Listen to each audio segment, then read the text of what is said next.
everyone. My name is Ari, and welcome to Made of Mettle, a motivational podcast where we tell stories about regular people overcoming insurmountable odds. In today's episode, I'll be telling you all the story about an incredible figure, someone who set the bar for invention and innovation. This individual was not born for the beaten path. Very much to the contrary, they forged an entirely new way for humanity to live. A brilliant mind who lived their own truth, although often rejected and misunderstood by society as a whole. This individual balanced reality, science, and the metaphysical, incorporating all aspects with an understanding into spirituality that was unheard of in that time period. And of course, one of my all-time favorite people. And if you've been listening to this season so far, I'm sure you'll notice a theme here. So the genius, the eccentric, the ever-ethereal, Nikola Tesla. So let's get right into it. Nikola Tesla was born on July 10th, 1856 in what is now Croatia. Nikola was born to a family of Serbian descent with 4 other siblings. Nikola's father was an Orthodox priest who longed for Nikola to follow his footsteps into priesthood. Nikola's mother raised the children, as well as had her own electrical engineering projects that helped contribute to improving the quality of life for everyone in the household. It's said that Nikola's mother was the first one to inspire him to pursue his own path into inventing. As Nikola grew up, he was described as having an out-of-this-world imagination and a sense of individual creativity that was beyond just regular passion. With his mother's example set early on, Nikola decided to become an engineer. He started his higher education and attended a series of technical and engineering schools in Germany and Austria, including the Polytechnic Institute, as well as the University of Prague. While going to school in Austria, Nikola was first exposed to a generator called the Graham dynamo, which, when reversed, could also be used as an electric motor. When Nikola worked with the Graham dynamo, the idea of alternating current began to blossom and take root in his mind's eye. After attending school, Nikola moved to Budapest to work for the Central Telephone Exchange. In the short time in Nikola's early adulthood, he pursued his interests earnestly. This passion would be an important defining factor as he was about to enter one of the most fierce fights of his life. As he was exploring Budapest, Nikola began work on developing his vision of an induction motor. Predicated on the principle of the rotating magnetic field, this would become the first step for Nikola in utilizing his alternating current design. Now we're about to enter the beginning of a showdown of epic proportions. After leaving Budapest, Nikola traveled to Paris to work for the Continental Edison Company in 1882.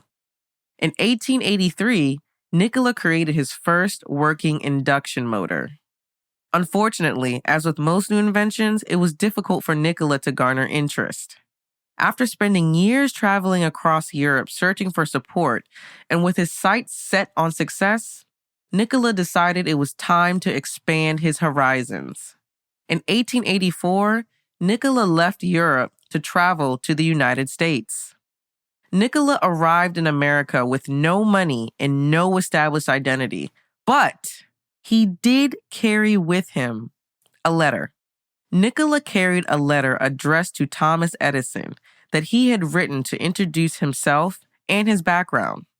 Think of it like being bold enough to hand the CEO of your company your resume and cover letter when you arrive for an interview. Confident doesn't really seem to cover it. At this time, Edison was a formidable name in the electrical engineering industry, quickly rising in the ranks to become a household name. Nikola arrived in D.C., met Edison, and was quickly hired. Edison could easily see the untapped genius and incredible brilliance that was Nikola Tesla. For someone like Edison, Nikola's dedication to innovation and improvement were priceless to his business. In comparing the countenance of the two men, Edison was described as more shrewd and business-centric, while Nikola focused on development, living more unconventionally, without care for public opinion. Nikola was an individual who believed in things like aliens, spirituality, the esoteric and abstract. Edison couldn't have been more the opposite. Although the pair initially worked well together, as is the case when two people connect on a common goal, their differing strategies and opinions created a large rift between the two businessmen. Nikola worked hard on improving Edison's inventions, but once Nikola began to assert his own ideas, the pair quickly parted ways.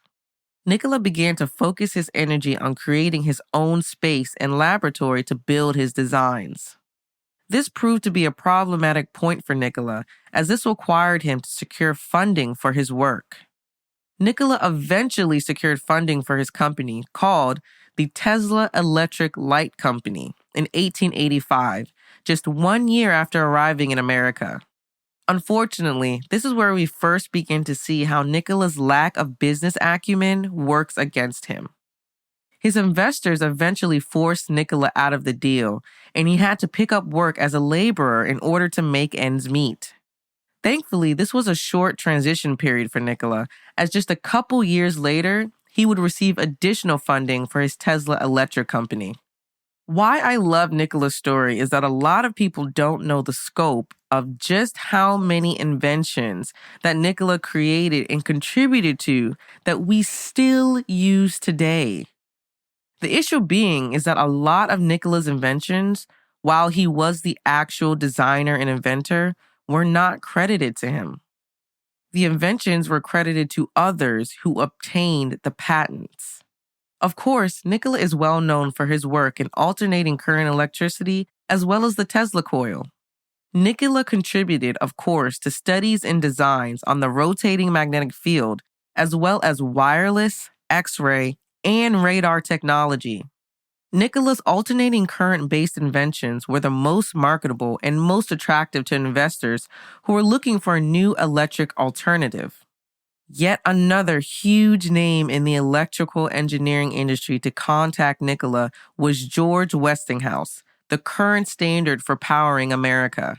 George Westinghouse was interested in finding a different way to supply energy over a long distance, which would address a serious utility need for many Americans in rural areas. After meeting Nikola and learning more about his innovative alternating current system, George Westinghouse purchased his patents for cash, forming a business partnership with Nikola. This partnership created an intense struggle for power, literally, between George Westinghouse, Nikola Tesla, and their competitor, Thomas Edison. Thomas Edison was petitioning for Americans to adopt his direct current system over the alternating current system. Ultimately, it would be Nikola and George who would initially triumph over Thomas, allowing them a showcase for their technology to the world. In 1893, the Westinghouse Corporation was selected to provide the lighting for the World's Columbian Exposition in Chicago, Illinois. Nikola was also able to complete demonstrations of his alternating current system. Nikola's demonstrations were not for the faint of art and had already earned him a reputation. Nikola performed feats such as lighting lamps by using his body as the conductor for electricity. Following on the success and press that was received at the exposition, Nikola went on to complete another immensely important project for the American people. Nikola would design one of the first alternating current hydroelectric power plants in Niagara Falls in 1894. The plant was eventually used to provide power to the entire city of Buffalo, New York. Nikola's use of the alternating current system in the power plant became front-page news across the nation. This was Nikola's dreams coming true, receiving the rightful recognition for his inventions, helping to further solidify his role as a pioneer in electrical engineering. Another one of the especially fascinating inventions that Nikola created was the Tesla coil. The Tesla coil is an inductor that was used to transmit radio signals, laying the foundation for wireless technology. Nikola used his Tesla coil to study a number of different concepts, including electromagnetism, wireless power, and fluorescence itself. When word first spread of Nikola's ability to harness wireless power, it was met with widespread skepticism. In order to allay suspicions, Nikola demonstrated this technology in front of a crowd at Madison Square Garden. One thing Nikola did not do was shy away from his truths. In the early 19th century, Nikola lived in Colorado and operated out of a lab in Colorado Springs. This is where many of his controversial and sensational experiments were completed. One such experiment was when Nikola was able to light more than 100 lamps without using a single wire. He'd also discovered that the Earth resonated at a certain frequency and was a conductor, allowing electrical waves to move through the very ground.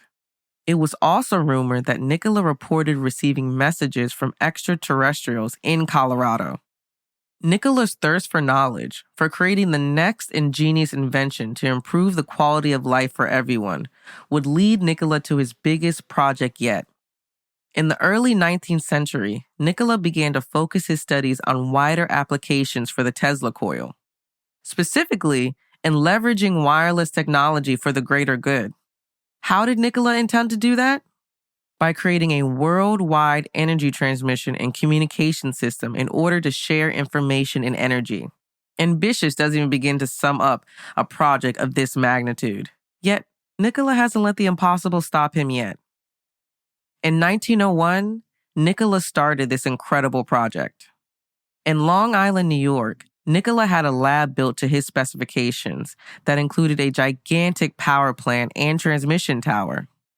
This site became known as Wardenclyffe, and it was one of Nikola's most iconic locations. Unfortunately, Nikola was still being haunted by his past rival, Thomas Edison.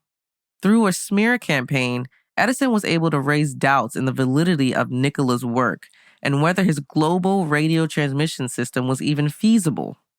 Nikola was funding his free energy project through a group of investors, the biggest name being the great J.P. Morgan.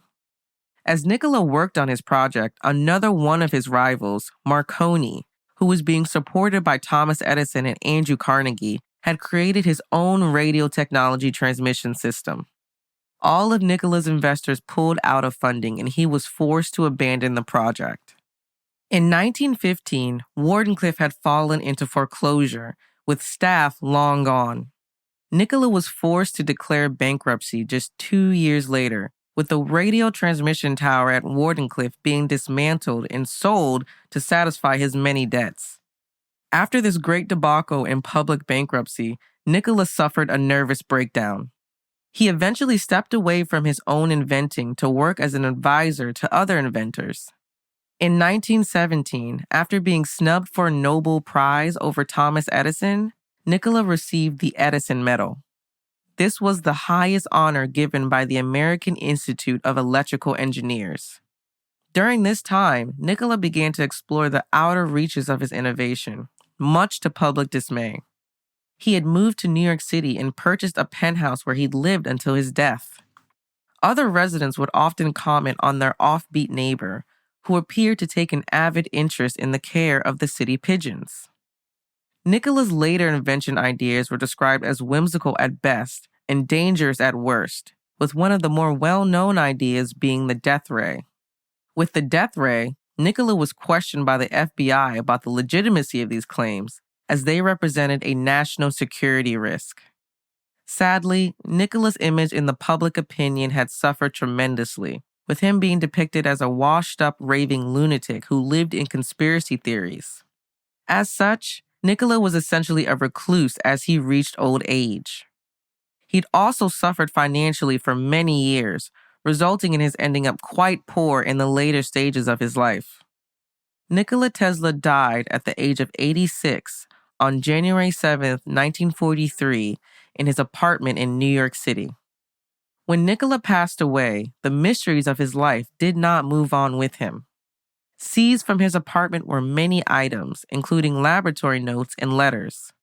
At his funeral in New York City, thousands arrived to pay their last respects. Many acknowledged the loss of a great mind in science, with Nobel Prize recipients echoing the same sentiments. Nikola Tesla was more than just a genius. He was an individual. Knowing himself freed him from the traditional constraints of social norms, allowing his creativity and excellence to thrive. As always, I love to end on a quote that I feel truly captures the character of the individual. And I love Tesla because of his attitude and his many insightful quotes. And he was also into weird stuff like me, so we kind of connected there. Let the future tell the truth and evaluate each one according to his work and accomplishments. The present is theirs. The future, for which I have really worked, is mine. You can follow Made of Mettle podcast on Instagram and Facebook. That's Made of Mettle, Mettle. If you'd like to show your support, please subscribe and review wherever you listen to your podcasts. Until next time, lovelies, bloom where you are planted.